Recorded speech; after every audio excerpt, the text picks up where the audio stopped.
If your goal is fat loss and you're on the ketogenic diet, the carnivore diet, or the paleo diet, bacon is king. There's not going to be anything out there that's going to be as effective as bacon.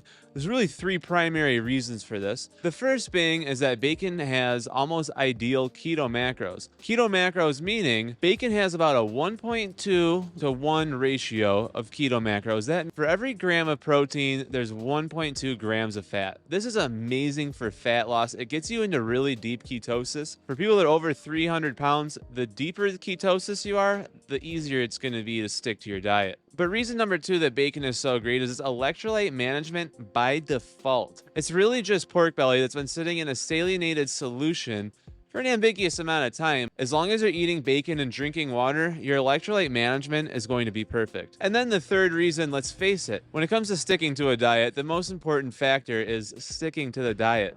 If you don't enjoy it, you're not going to do it. And when it comes to bacon, I don't think anybody can argue. Bacon is delicious. So it makes it very easy. I understand people have got different situations, or sometimes you just need a little bit of variety. Today we're gonna go through Costco. I'm gonna show you guys a ton of different alternatives that you can have for bacon. In my opinion, they're still not as good, but for a lot of you guys, it's something that you could try in case you get bored. First thing we're gonna do is start out with the eggs. So these eggs right here, these are going to be the eggs I go for. It's exactly 60 eggs in there. If you watched my previous video, you'll know that bacon has about 650 calories with about 20 calories in leeway in either direction. Eggs being 70 calories per egg, you could achieve the same results with 9 eggs. But to be honest with you guys, the 9 is kind of an awkward number. So I like to bump that up to 10, which is totally perfect for these eggs. With 60 in the cart, you're getting exactly 6 servings. That's awesome. Most of the times, eggs are going to have an exactly 1-to-1 keto macros. That's great for being in ketosis. On top of that, gram for gram, eggs are actually far more nutrient dense than bacon. But there is a caveat here. There's no sodium in eggs. So as far as electrolyte management goes, you're on your own. But this is a great substitute to have in the kitchen. If you stick around to the end of the video, I will show you guys how to make your own electrolyte water at the end of the video, so that if you do go with eggs, you still got a great way to get all the electrolytes you could ever need. So stick around for that. Now we're gonna go move on to some of the red meats. So Costco has really got things figured out. They know a lot of us are on the keto and carnivore lifestyle. If you're at Costco, near the meat and poultry section, there's typically going to be an entire aisle of sausages and bratwurst. For me, at this Costco, it's the entire length of this entire aisle. Now, the great thing is there's a bunch of options here. Some are better than others, and not all of them are going to suit the same purpose. So I'm over here. There's a bunch of different varieties of chicken sausages. I don't necessarily recommend these for people that are on the heavier side, but if you're someone who's trying to do more of like a maintenance keto, these are great because these sausages are typically going to have about a 0.5-to-1 ratio for keto macros, meaning for every gram of fat, you're actually getting 2 grams of protein. That's great for people that are into, athletics like bodybuilding or cardiovascular sports. But I don't think it's that great for people that are on the heavier side. If you're over 250 pounds, if you're anywhere around like 280 to 300 or even more than that, I don't really think you need to be concerned about losing muscle. At that point, I really just want you cutting out carbs completely and getting as much dietary fat as you can. So the higher the keto macros you can get, the better. 80-20 is a really nice target. If you're on the extra heavy side, 300 plus, going up to even maybe 85-15 or 90-10, is going to be really good for you. But if you're on the leaner side, you're under 250, if you want to do these chicken sausages, these are going to be a good way for you to still get into ketosis. It's not going to be as deep, but it is something that you can maintain. Hope you guys are enjoying the video. If so, could you please do me a huge favor and hit subscribe? We are so close to crossing that 1,000 mark. This is a newer channel, but I can't wait to bring you guys on the journey with me. With that, let's get back to the video.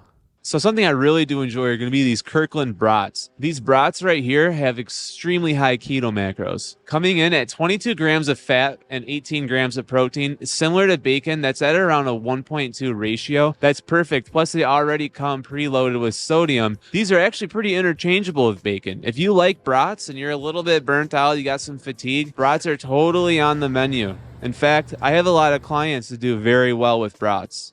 This Kirkland burnt ends right here, I'm not sure if these are going to be available at every Costco. The keto macros on them are perfect. It's an identical 1-to-1. A little bit expensive at 13 bucks a pound, but this could do a lot for you, especially as a treat, something to have on the weekends that keeps you on your plan, give you some variety. I'd say it's worth a shot. Now, I know some of you guys do have a concern about sodium nitrite and sodium nitrate. Those are both going to be preservatives usually found in bacon. It's also found in a lot of canned meats and also most lunch meats that you get. Because of that, we do have a really good option here. This right here is just straight up boneless pork belly. As stated in the beginning of this video, bacon is just cured pork belly. If you don't mind doing the legwork yourself, you could be getting pork belly and get the same effect of bacon. You could even prepare it the same way and do the curing yourself with your own salt solution.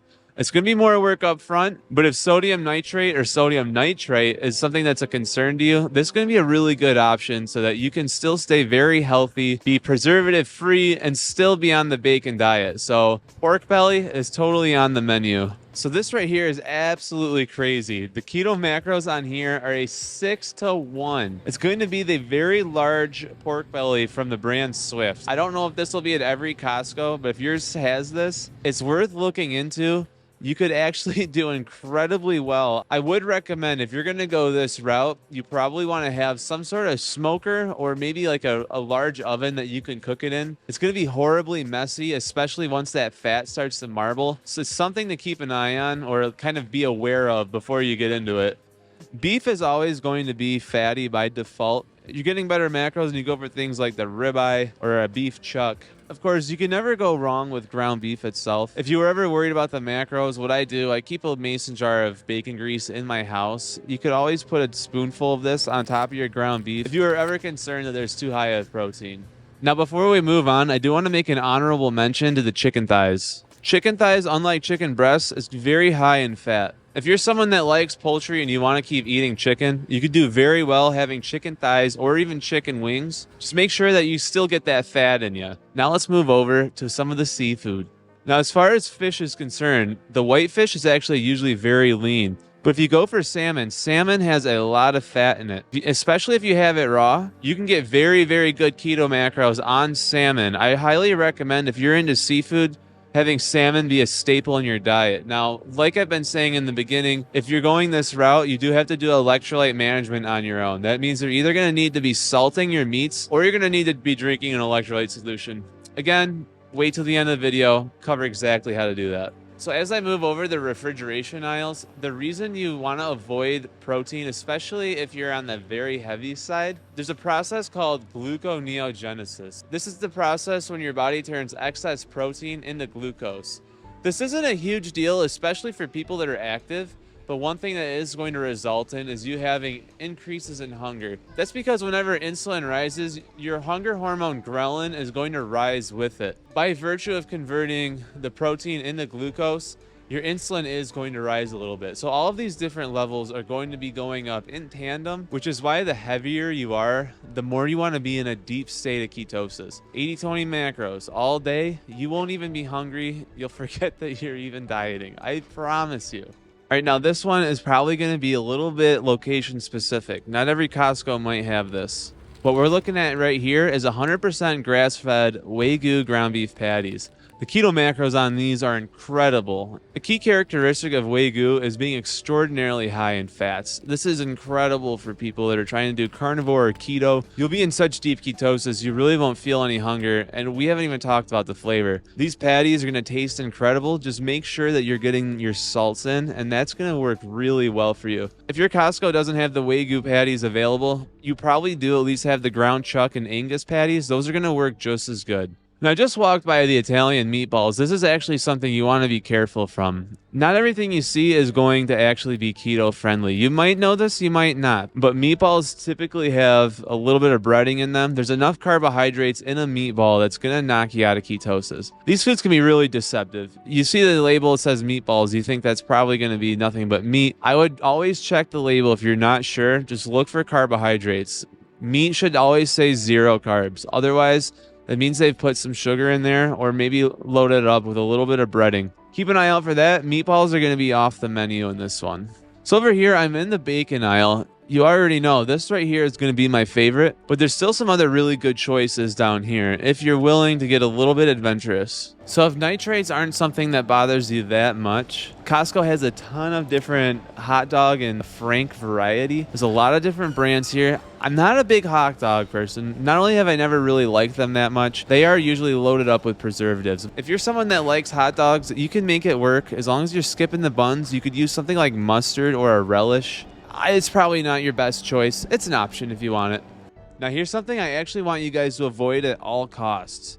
It's going to be these Alaskan salmon burgers. They're putting soybean oil in these. You'd have no idea unless you looked at the label. Yeah, it does bump up those keto macros, but we don't want soybean oil in our diets under any circumstances. We want that completely out. So if you see this stuff, avoid it at all costs. All right, so this next one's a little weird, but it is at least worth mentioning. I've done a video on this in the past. Spam, for what it's worth, actually has really good keto macros. I'm not a huge fan of the sodium nitrite. Keto macros wise, it's actually incredible. It's got an over 2-to-1 ratio, meaning there's 2 grams of fat for every gram of protein. If you were in a huge jam and you needed to cut weight fast, Spam actually, in a weird way, could work. I could never personally get over its texture or the way that it looks, but macros wise, it's pretty good. And people have told me if you mix Spam with eggs, it becomes a lot better. So that is something that you could do. Make some scrambled eggs, throw a little bit of Spam in it. That Spam is going to crank up those keto macros. It's actually not a terrible idea. I might try it myself someday. So before we close out here at Costco, there's one last thing I want to show you. This right here is Liquid IV. I don't actually hate Liquid IV. In fact, there's a lot of really good things to say about it. If you look at the label, its salt to potassium ratio could be a little bit better. I like to go for 2 for 1, meaning you're going to have 2 salts for every 1 potassium. There's a lot of good things to say about this product, but there's one glaring issue I have with it.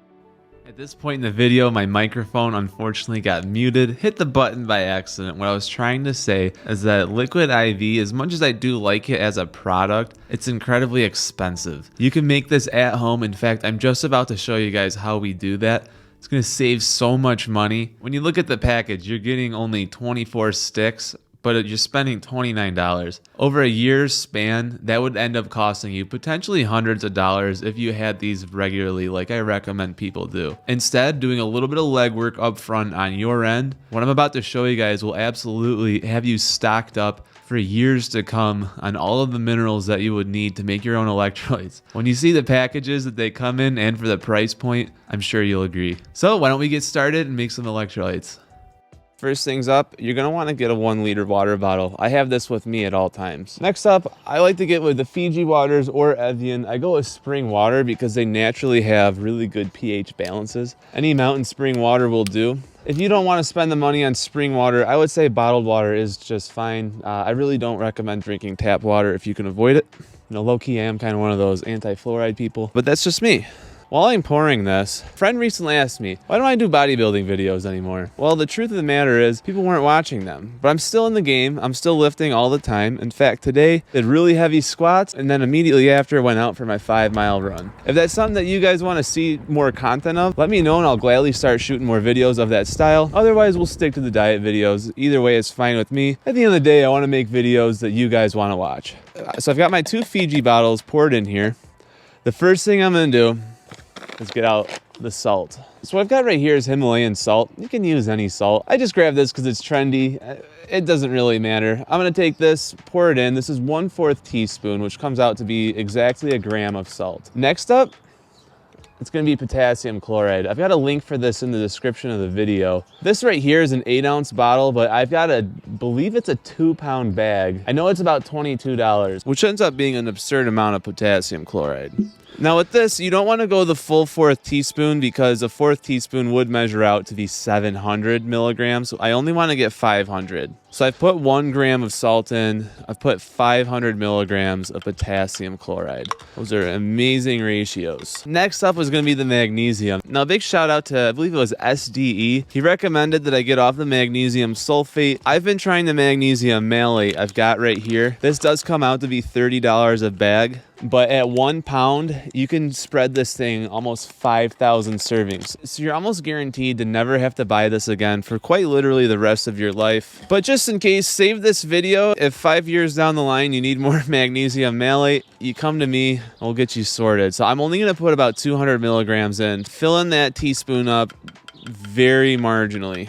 You want to cap off on magnesium at about 500 milligrams per day. So if you do this, you can put magnesium in here twice. You wouldn't need to do it a third time. You're probably going to get that extra 100 milligrams from your food anyways. There's really no major downside to going over. It's just not required. As a finishing touch, I've got organic lemon juice. The lemon juice is really good for the kidneys. It helps clear them out and prevents kidney stones. I've never had a kidney stone, and I don't plan on ever experiencing one. I don't measure the lemon juice, I just dap it in. It does actually help a lot with the flavor too. It gives it almost a slightly lemonade kick. On top of that, I've already gone for my daily run. If I was making this before the run, I might add up to about 40 grams of dextrose. The dextrose is really gonna help shuttle the electrolytes to where they're going. Think about like, if you live in the Midwest, they got a place called Cedar Point. The glucose that you add to this is kind of like giving those electrolytes the Cedar Point fast pass. They're getting on that ride right away. It's not enough to knock you out of ketosis, especially if you're running. But unless you're exercising, you don't need the glucose. So don't worry too much about it. And with that, guys, that's going to do it. If you liked what you saw today, go ahead and subscribe. Also, like the video. If you're also doing the ketogenic diet and you're struggling, I do have a support group in Discord. You can see the link for that below. If you want to get a hold of me for one-on-one private coaching, you can either get a hold of me through my Linktree link, which is also below, or send me a private message on Discord. Either one will work. I'll make sure to get you sorted out. With that, guys, I've been Andrew Fillion. I'll see you next Monday. Peace.